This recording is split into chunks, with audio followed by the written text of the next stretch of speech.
Standard 8 subject general science unit 14 measurement and effect of heat. आज आपण expansion of liquids and expansion of gases या घटकाविषयी माहिती पाहणार आहोत. एरियल एक्सपान्शन ऑफ सॉलिड्स म्हणजे स्थायूचे प्रतलीय प्रसरण. Similar to linear expansion the area of a sheet of a solid material also increases on heating. स्थायूच्या एकरेषीय प्रसरणाप्रमाणे स्थायूच्या पत्र्याचे तापमान वाढल्यावर त्याचे क्षेत्रफळ वाढते. This is called the areal expansion of solid. या स्थायूचे प्रतलीय प्रसरण असे म्हणतात. This is given by the following formula. आणि ते खाली सूत्राने दर्शवले जाते. Area 2 is equal to area 1 into bracket 1 plus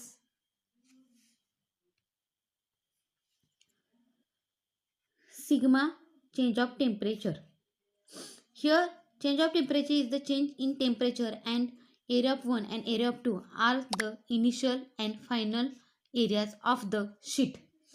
बघा इथे दिलेलं आहे. येथे हे तापमानातील बदल असून एरिया 1 व एरिया 2 ही काय आहे, पत्रेच्या आरंभी व अंतिम क्षेत्रफळे आहेत. हा sigma is the coefficient of areal expansion of the solid. Sigma म्हणजे हा चिन्ह दाखवलेला आहे, याला सिग्मा असे म्हणतात. हा पदार्थाचा द्विघाती किंवा प्रतलीय प्रसरणांक आहे. व्हॉल्यूमेट्रिक एक्सपान्शन ऑफ सॉलिड स्थायूचे घनीय प्रसरण. Similar to a sheet a 3 dimensional piece of solid expands on all sides when heated and its volume increases. पत्र्याप्रमाणे स्थायूच्या त्रिमितीय तुकड्याला उष्णता दिली असता त्याचे सर्व बाजूने प्रसरण होते व त्याचे आकारमान वाढते. This is called the volumetric expansion of solid. या स्थायूचे घनीय प्रसरण म्हणतात. This is given by the following formula. या वाढीचे सूत्र आपण पुढील प्रमाणे लिहू शकतो. Volumetric 2 is equal to volumetric 1 into bracket 1 plus beta change of temperature in bracket complete. Here change of temperature is the change in temperature and volumetry 1 and volumetry 2 are the initial and final volumes of the solid. Beta is the volumetric expansion coefficient of the solid.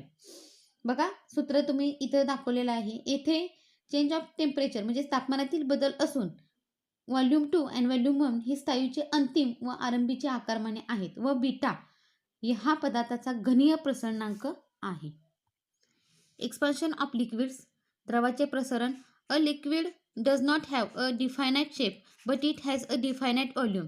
द्रवाला ठराविक आकार नसतो पण त्याचा ठराविक आकारमान मात्र असते. So we can define a volumetric expansion coefficient for a liquid as follows. म्हणून आपण द्रवाचा घनीय प्रसरणांक वरील सूत्राप्रमाणे लिहू शकतो. Volume of 2 is equal to volume of 1 is to bracket 1 plus beta change of temperature. Here change of temperature is the change in temperature and volume 1 and volume 2 are the initial and final volumes of the liquid. Beta is the volumetric expansion coefficient of the liquid. बघा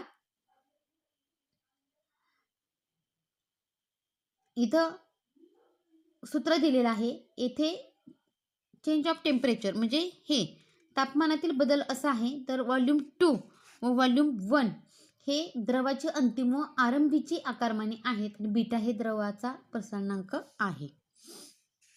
which use of expansion of liquids in daily life do you know. द्रवाच्या प्रसरणाचा दैनंदिन जीवनात होणारा कोणता उपयोग तुम्हाला माहीत आहे. बघा the effect if heat on water is somewhat different from that for other liquids. This is called anomalous behavior of water. We are going to learn about it in higher standard. उष्णतेचा पाण्यावर होणारा परिणाम हा इतर द्रवावर होणाऱ्या परिणामापेक्षा थोडा भिन्न असतो.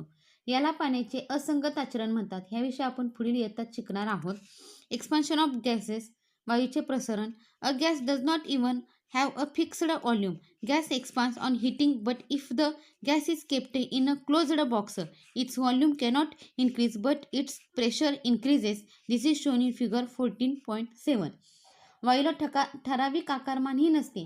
वायूला उष्णता दिल्यावर त्याचे प्रसरण होते, परंतु वायू एका ठराविक आकाराच्या बाटलीत बंदिस्त केलेला असल्यास त्याचे आकारमान वाढू शकत नाही व त्याचा दाब वाढतो. हे आकृती 14.7 मध्ये दाखवले आहे. Using the formula density is equal to mass divided by volume, explain what will be the effect of heat on the gas kept in a closed bottle. बघा आकृती 14.7 पाहून खालील प्रश्नांची उत्तरे शोधायला सांगितले आहेत. घनता बरोबर वस्तुमान छेद आकारमान या सूत्रानुसार बंदिस्त बाटलीतील वायूचे तापमान वाढवल्यावर त्याच्या घनतेवर काय परिणाम होतो. पुढे आणखी दिले, if the bottle is not closed but has a movable piston attached to its open and see the figure, what will be the effect of heating the gas in the bottle. बाटली बंदिस्त नसल्यास व त्यात एक सरकणारा दट्ट्या बसवलेला असल्यास वायूच्या घनतेवर काय परिणाम होईल. काय सांगितले बघा. Therefore the expansion of a gas is measured by keeping it's pressure constant. त्यामुळे दाब स्थिर ठेवून वायूचे प्रसरण मोजले जाते. अशा प्रसरणांकास स्थिर दाब प्रसरणांक असे म्हणतात.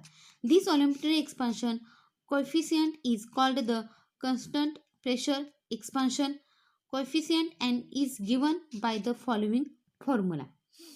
अशा प्रसरणांकास स्थिर दाब प्रसरणांक म्हणतात आणि तो खालील सूत्राने दाखवतात.